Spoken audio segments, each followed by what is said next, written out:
Hey, this is Jeff with Reef Dynamics. I'm going to be doing an overview of this system, which consists of an Eheim 180E and a bio-pellet reactor model 135, and then a PSS 135 180 protein skimmer sump.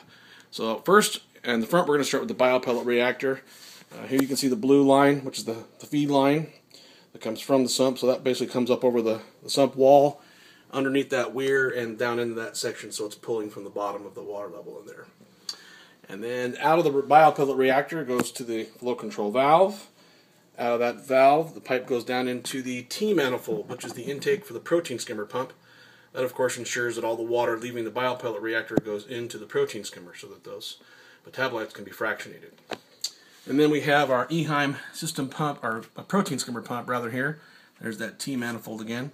So the outlet of this elbow goes into the protein skimmer body. And then, of course, you have the outlet assembly here, which includes your silencer and your adjustable pipe, which you can turn. Here's the airline tubing here, and this is the airline control valve. It's an optional part, but basically you'd add it here if you want to restrict airflow, which is not the normal operation, but you can. Of course, you have your skimmer cup with the jam lock for easy disconnect, of course. That's easy to do.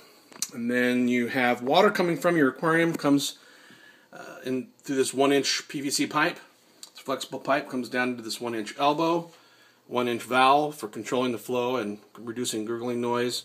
And then you have your Uniseal down into your micron mesh nylon sock. And in the back corner there is a bypass in case the sock gets clogged, although that's not likely because the nylon mesh don't get clogged so easily. And finally, you have your system pump, which is an Eheim Compact Plus. And over here on this side, you can see your flow control valve. Let me move that a bit. Right there is your flow control valve, and that allows you to just adjust and dial in the flow rate of the pump for the system, so you can get your 2 to 3 times turnover per hour max. In terms of when you first set it up, I would recommend filling up the sump to this level here, which is the first weir, which determines the water level in the skimmer chamber, and maybe just slightly above that. Turn your system pump on. And then as the water starts to get pumped up to the tank, you'll see this level in this chamber will go down between these two chambers. And you can add water to this chamber to get your stable level. Generally, I like to run about 1 inch below this level here. So you have your first weir. And I like the water level inside here to run about 1 inch below. Over here, of course, it's going to be cascading over this part.